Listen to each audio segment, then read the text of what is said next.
The alarm cut through the air like a knife. Commander David Foster stopped talking mid-sentence. Everyone in the huge round room turned toward the flashing red lights. David had been standing in front of the High Council for 20 minutes, explaining Earth's trade numbers. It was boring work, but someone had to do it. He was the only human in the room. Around him sat representatives from 40 different alien species. Some had scales. Some had fur. Some looked like walking crystals. After 3 years on Station Apex 7, David had gotten used to it. But he had never gotten used to that alarm. Medical emergency. Doc 7. Pathogen identified. Crimson fever.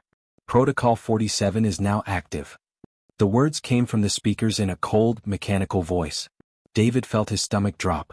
He knew what Protocol 47 meant. Every diplomat who worked on the station knew. It was the thing they all feared. Complete isolation until death. The giant viewing screen on the wall flickered to life. It showed a cargo bay filled with people in white protective suits. In the middle of all the chaos, David saw a small figure on the ground. A child. The child's skin was purple like lavender flowers. But angry red lines were spreading across their small body like cracks in glass. David had seen pictures of crimson fever in his training. It was not a pretty way to die. The infected individual is a Valian child, said High Chancellor Morvis. His voice sounded like wind chimes, beautiful but empty of feeling. The dock supervisor confirms exposure happened 17 minutes ago. Death will occur in approximately 6 hours. David watched the screen in horror. Guards in protective gear grabbed the child by the arms. The small alien screamed. It was a sound that needed no translation. Fear sounds the same in every language. 2 adult Valians tried to run forward. The child's parents. Security officers held them back. The mother's body glowed with lights under her skin, flashing colors David had never seen before. The father was making clicking sounds, loud and desperate. The guards dragged the child toward a clear glass chamber. A quarantine box. David had walked past dozens of them on the station. He had never thought about what it would feel like to be locked inside one. The child was thrown into the chamber. Not gently. The door sealed with a hiss. The small alien pressed against the glass, their 3 eyes wide and wet with tears. They were calling for their parents. Their small hands slapped against the glass again and again. "Council, we need to help them," David said. His voice came out harder than he meant it to. "There has to be something we can do." "The protocol is clear, Commander Foster," said Counselor Thessa. She looked like a giant spider with 8 legs and too many eyes. "Crimson fever kills 100% of Valians who catch it. The quarantine prevents the disease from spreading. What we are doing is mercy." "Mercy?" David's hands formed into fists. "That child is scared out of their mind." "Fear does not change facts," Morvis stated. His glowing body didn't move. "The child will be observed. We will keep them as comfortable as possible. Medical teams will document everything for future research. Now please, everyone sit down. We have other business to discuss." David stared at the screen. The child had fallen to the floor of the chamber. Their small body shook. The red lines on their purple skin were spreading faster now. Medical machines around the chamber beeped and displayed numbers that David didn't understand. But he could see the numbers going down. The parents were still at the glass. The mother had collapsed against it, her lights flickering weakly. The father held her up with one arm while pressing his other hand against the glass, as close to his child as he could get. The council members returned to their seats. Someone started talking about fuel shipments. Another person brought up trade routes. They were going back to work. Going back to normal. As if a child wasn't dying 30 meters away. David looked around the room. 40 species. Hundreds of years of knowledge. Technology that could move ships faster than light. Medicine that could cure diseases Earth had never even heard of. And not one of them would help. The child screamed again. It was weaker this time. They had stopped hitting the glass.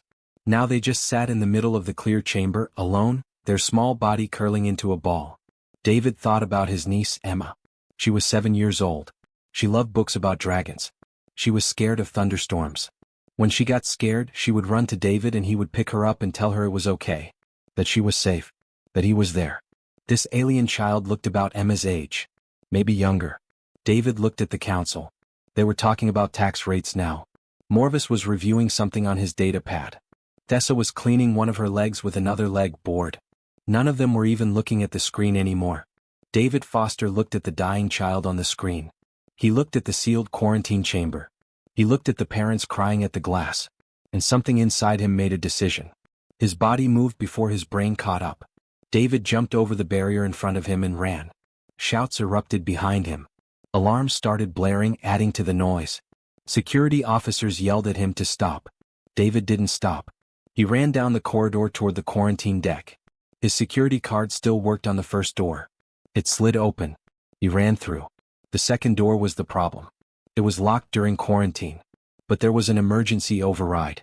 It was illegal to use except during fires. David slammed his hand on the override button. The chamber door opened with a hiss. David stepped inside. The door sealed behind him. He knew what that meant. Once you went in, you didn't come out. Not alive. The child looked up at David with 3 wide eyes. Their small body was shaking so hard that David could hear their teeth chattering. The red lines had spread across most of their purple skin now.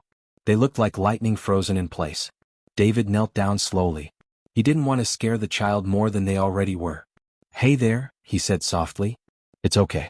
You're not alone anymore." The child made a clicking sound. They pressed themselves against the wall, trying to get smaller. Trying to disappear. David took off his jacket. It was just a simple blue jacket, part of his uniform. He reached out slowly and wrapped it around the child's shoulders.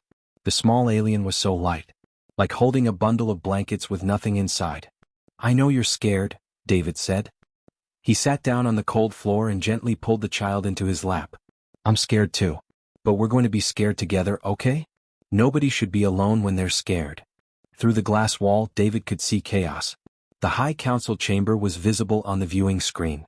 Every single council member was standing now. Their mouths were moving. He couldn't hear them, but he could imagine what they were saying.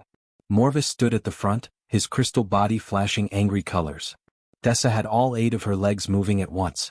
Other council members were pointing at the screen. At him. Security officers were running around, talking into communicators. But they couldn't get in. Not without exposing themselves to the disease. The quarantine chamber was sealed. Nothing in. Nothing out. David looked down at the child in his arms. They had stopped shaking quite so hard. Their 3 eyes were looking up at him now, confused and afraid, but also curious. "My name is David," he said gently. He pointed at himself. "David." The child made a soft clicking sound. Different from before. Less afraid. David started to hum. It was an old song his mother used to sing to him when he was young. He couldn't remember all the words anymore, but the tune was still there in his memory. Simple and slow and safe. The child's eyes started to close. Not because they were dying, David hoped. Just because they were tired. Tired of being scared. Tired of hurting. His speaker crackled to life. "Commander Foster, what have you done?" It was Morvis. His wind chime voice sounded different now. Shocked. Maybe even angry. "You have violated every protocol. You will die. The pathogen will kill you in 3 hours. Maybe less." David didn't look up at the cameras he knew were watching. He kept his eyes on the child.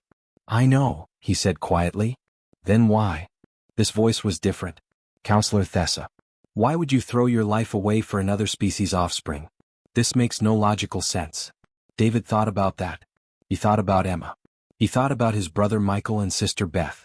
He thought about his mother and who had hummed this same song to him 30 years ago. "Because nobody should die alone," David said. "Especially not a kid." There was silence from the speakers. Long and heavy. David kept humming. The child's breathing was rough and painful.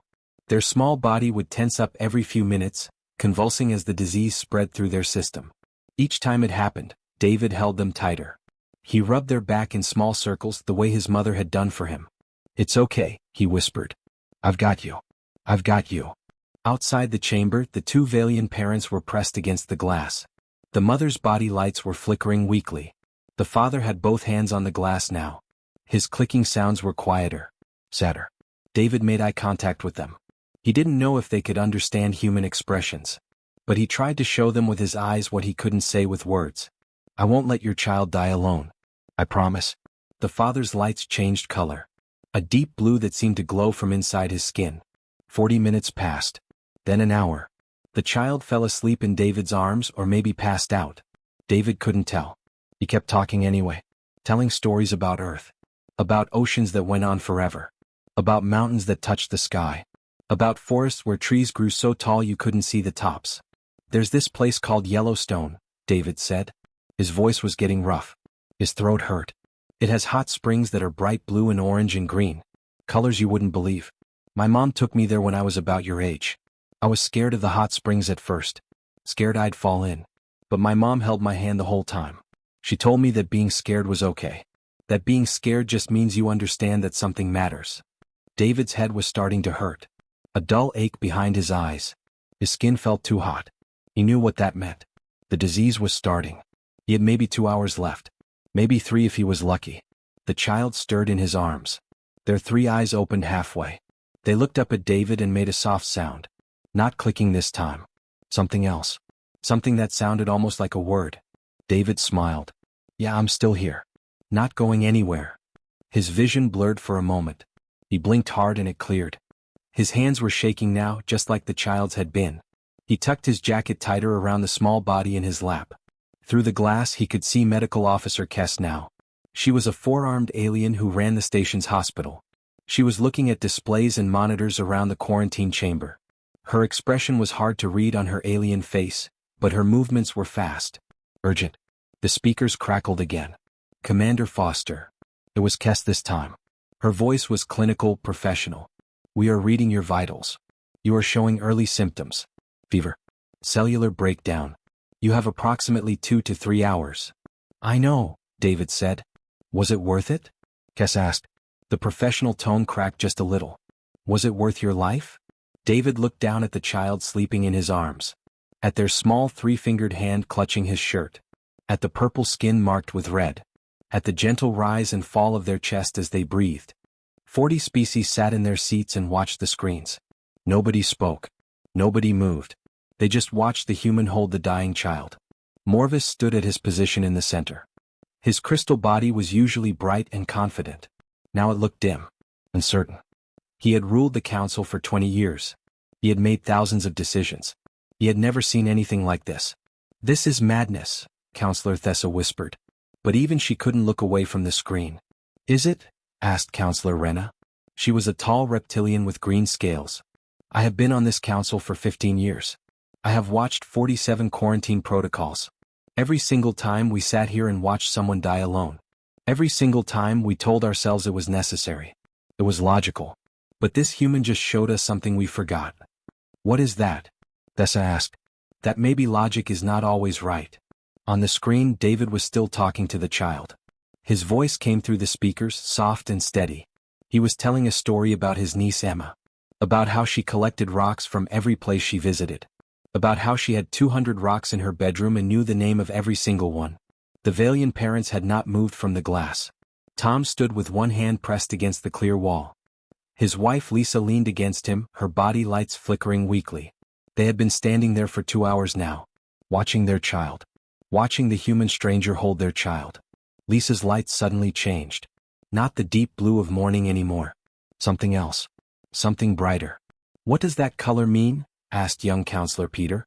He was human like David. He had only been on the council for a few months. I studied Valian culture, but I have never seen that exact shade before. An older council member named Drax spoke up. He had 4 eyes and skin like tree bark. That is the color of hope. Fragile hope. The kind that is afraid to exist but cannot help itself. Medical Officer Kess was still outside the quarantine chamber, watching her displays with all 4 of her arms moving across different screens. She had been silent for the last hour, just observing and taking notes.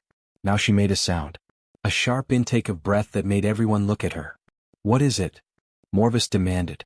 He moved to the screen that showed her medical readouts. This should not be happening, Kess said. Her voice was confused. Shocked. The child's vital signs are still dropping. But not as fast as they should be. According to every case study we have, the child should have been in complete system failure by now. But they are not. Why? Peter asked. He came closer to look at the medical data. I do not know. The pathogen is still spreading. It is still attacking the child's system. But something is slowing it down. Kess's fingers danced across the screen, pulling up more information. Wait. Look at this. The human is showing symptoms now. Fever at 102 degrees. Elevated heart rate. Early cellular inflammation. The disease is attacking him. We knew it would, Morvis said. Yes, but look at his immune response. Human biology is different from Valian biology. The pathogen does not know how to attack human cells as efficiently. His body is fighting back. Not winning but fighting. I have never seen this before. Peter was staring at the medical readouts. His human eyes were better at reading human data than the alien council members. His antibody production is off the charts. His body is throwing everything it has at this disease. But that does not explain why the child is stabilizing, Thessa pointed out. Kes pulled up another screen. This one showed brain activity, chemical levels, hormone production. Look at the child's stress hormones. In every other crimson fever case, fear causes a massive spike in stress chemicals. Those chemicals make the disease spread faster. It is like pouring fuel on a fire. But this child's stress levels are dropping. Slowly but dropping. Because the human is comforting them, Rena said softly. Everyone turned to look at her. The child is still dying, Rena continued. But they are not alone. They are not afraid. The human is holding them, talking to them, making them feel safe. And that is changing their body chemistry. Kes nodded slowly. That is exactly what is happening. The reduction in stress hormones is not enough to stop the disease. But it is buying time. Slowing the progression. How much time? Morvis asked. I do not know. Maybe an hour. Maybe 2. Then we use that time, Peter said firmly. He turned to face the council. We have the greatest medical minds in the galaxy right here on this station. We have technology Earth could only dream about 20 years ago. And now we have something new. We have a human immune response fighting crimson fever. We have never had that before. What are you suggesting? Morvis asked. I am suggesting we stop watching and start working. The human bought us time. Let us use it. For a moment, nobody moved. Then Kes straightened all 4 of her arms. He is right. If we can extract and analyze the human's antibodies, combine them with Valian neural suppressants, create some kind of hybrid treatment. It is a long shot. But it is a shot. How long would that take? Morvis asked. 3 hours minimum. Maybe 4. They do not have 4 hours. Then we work fast. Morvis looked around the council chamber. At 40 species. At hundreds of years of combined knowledge. At the impossible situation in front of them. Do it, he said. All medical personnel are now assigned to this case. Full authority. Use any resources you need. Kes was already moving, speaking rapidly into her communicator. Within minutes, the station's top scientists were rushing toward the medical labs. Screens filled with data. Calculations. Theories. In the quarantine chamber, David did not know any of this was happening. His fever was getting worse. His vision kept blurring. But he kept holding the child. Kept talking. Kept humming that old lullaby. The child opened their 3 eyes and looked up at him. They made a soft clicking sound. Not afraid anymore. Just tired. I know, kid, David whispered. His voice was rough now. I'm tired too. But we are going to hang on a little longer, okay? Just a little longer. Tom pressed both hands against the glass now. His lights were changing colors rapidly. Lisa beside him started glowing brighter. On the medical displays, numbers flickered and changed. The child's vitals steadied. Not improving. But not dropping either. Holding steady. Buying time. 3 hours had passed. David could barely keep his eyes open anymore. His whole body hurt. The fever made everything feel like it was burning from the inside. His hands shook so badly he had trouble holding onto the child. But he did not let go. He would never let go. The child, Kale, had told him their name an hour ago. At least David thought that was what the clicking sounds meant. The small alien was pressed against his chest, breathing in short little gasps. Their purple skin was almost completely covered in red lines now, like a map of every vein in their tiny body. Hey Kale, David whispered. His throat was so dry it hurt to talk. Want to hear about snow? It is this white stuff that falls from the sky on Earth. Cold and soft. My niece Emma loves it. She makes these things called snow angels. You lie down in the snow and move your arms and legs. When you stand up, it looks like an angel was there. Kale's 3 eyes looked up at him. They did not understand the words, but they seemed to like the sound of his voice. Outside the chamber, Medical Officer Kes was practically running between different screens. Her 4 arms moved so fast they were almost a blur. Other scientists crowded around her, speaking in rapid voices. We have it, Kes suddenly announced. Her voice came through the speakers into the quarantine chamber. We synthesized a treatment. Human antibodies modified with Valian neural suppressants and a cellular stabilizer. It has never been tested. We do not know if it will work. David lifted his head. The movement made him dizzy. Will it hurt them? I do not think so. But Commander Foster, I need to be honest with you. This might do nothing. It might even make things worse. We are working with theory and hope right now. That is more than we had an hour ago, David said. He tried to smile but his face felt stiff. Tom's voice came through the speaker. It was the first time David had heard him speak in standard language. His accent was thick but clear. Please, try it. Our child is dying anyway. At least this is a chance. How do we get it to them? Morvis asked. The chamber is sealed. David looked around the small glass box he was trapped in. His eyes found it. A small airlock built into the wall. It was meant for passing medical instruments in and out during quarantine observations. There, he said, pointing. Use that. Kes moved quickly. She loaded 2 syringes with glowing blue liquid. The treatment. She carefully placed them into the airlock and sealed her side. A light turned green on David's side. There are 2 doses, Kes explained. One for the child. One for you. But Commander Foster, you need to inject the child first. Their metabolism is faster. We need to see how they react before you take yours. David nodded. He had to set Kale down to reach the airlock. The moment he moved, the child whimpered and reached for him. Those little 3-fingered hands grabbed at his shirt. Just for a second, kid. I promise. David's voice cracked. He gently laid Kale on the floor and crawled to the airlock. His arms felt like they weighed 1,000 pounds each. He grabbed the 2 syringes.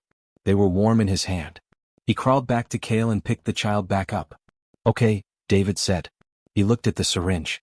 He had done injections before in basic medical training. But his hands were shaking so badly now. Kes, where do I inject it? Upper arm. Just beneath the shoulder joint. Push it in slowly. David took a deep breath. He found the spot on Kale's small arm. The child did not even react when the needle went in. They were too weak. Too sick. He pushed the plunger down slowly. The blue liquid disappeared into Kale's body. Good, Kes said. Now we wait.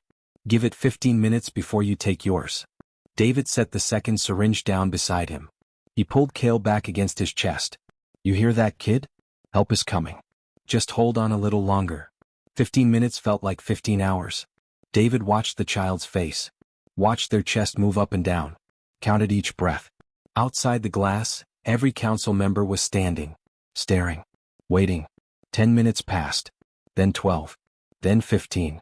Kale's breathing changed. The short gasps became longer. Steadier. The vitals are stabilizing, Kes said. Her voice was shaking with excitement. The red discoloration is fading. By the stars, it is actually working. David looked down. The red lines on Kale's purple skin were disappearing, slowly like watching ice melt. The color was returning to normal. Healthy lavender. David, take your dose now, Peter urged through the speaker. Before you get any worse. David picked up the second syringe. His hands were shaking worse than ever. He almost dropped it twice. Finally, he managed to inject it into his own arm. The liquid burned going in. Like fire in his veins. David gasped and leaned back against the wall. The syringe fell from his hand and clattered on the floor. For a moment, nothing happened. Then the burning spread through his whole body. His fever spiked even higher. He thought he might pass out. Then suddenly the fever broke. Like a storm passing. Cool relief flooded through him. David slumped against the wall, exhausted. His eyes closed. He felt Kale shift in his arms. The small body was not shaking anymore. 3 hours later, David woke up. He did not remember falling asleep. The first thing he saw was 3 eyes staring at him. Curious. Bright. Alive. Kale was sitting up in his lap. The child's skin was completely purple again. No red lines. No fever. The small alien reached up and touched David's face with one 3-fingered hand. David started crying. He could not help it. Relief crashed over him like a wave. Hey there, he whispered. We made it. We actually made it. Through the glass, Lisa had collapsed against Tom. Both of their body lights were flashing gold. Bright and brilliant. Outside the chamber, scientists were cheering. Medical Officer Kes had all 4 arms raised in triumph. Kale made a clicking sound. Then the child did something that surprised everyone. They wrapped their small arms around David's neck and held on tight. David Foster held the alien child and cried tears of joy while the entire High Council watched in silence. 2 days passed before Medical Officer Kes would let David leave the hospital wing. I want to make absolutely sure the pathogen is gone, she had said, checking him with all 4 of her arms working different medical scanners. You survived something that should have killed you. I need to understand why. David did not argue. He was too tired to argue. But he was not alone. Cale refused to leave his side. The child sat on the hospital bed next to him, holding onto his hand with small three-fingered grips. When nurses tried to take Cale back to their parents, the child would make distressed clicking sounds and hold on to David tighter. Tom and Lisa visited every day. They would sit by the bed and talk to Cale in their own language. The child would respond but never let go of David's hand. Lisa's body lights would glow soft amber whenever she looked at David. Tom would press his hand to his chest in what David had learned was a valiant gesture of deep respect. On the third day, Kes finally declared David healthy. "You can go. But the council wants to see you immediately." David's stomach twisted with worry. He knew what was coming. He had broken protocol, violated direct orders, put the entire station at risk. There would be consequences. He walked to the council chamber with Cale holding his hand. The child would not let go. Guards at the door looked uncertain about letting the valiant child inside, but no one wanted to be the person who separated them. The council chamber was packed. More crowded than David had ever seen it. Every seat was filled. People stood along the walls. Representatives from every species on the station had come to watch. Tom and Lisa sat in the front row. Their body lights glowed steady gold. High Chancellor Morvis stood at the center of the room. His crystal body caught the light and scattered it in rainbow patterns across the walls. The chamber fell silent as David approached. "Commander David Foster," Morvis began. His wind chime voice echoed through the room. "You violated Protocol 47. You endangered yourself and potentially everyone on this station. You ignored direct orders from this council and broke into a sealed quarantine chamber." David stood straight. His hand squeezed Cale's gently. "Yes, sir. I did all of those things. Under galactic law, these violations carry serious punishment. Immediate dismissal from your position. Possible imprisonment. Permanent ban from serving in any council-related facility." David nodded. He had expected this. "I understand, sir. However," Morvis paused. The word hung in the air like a held breath.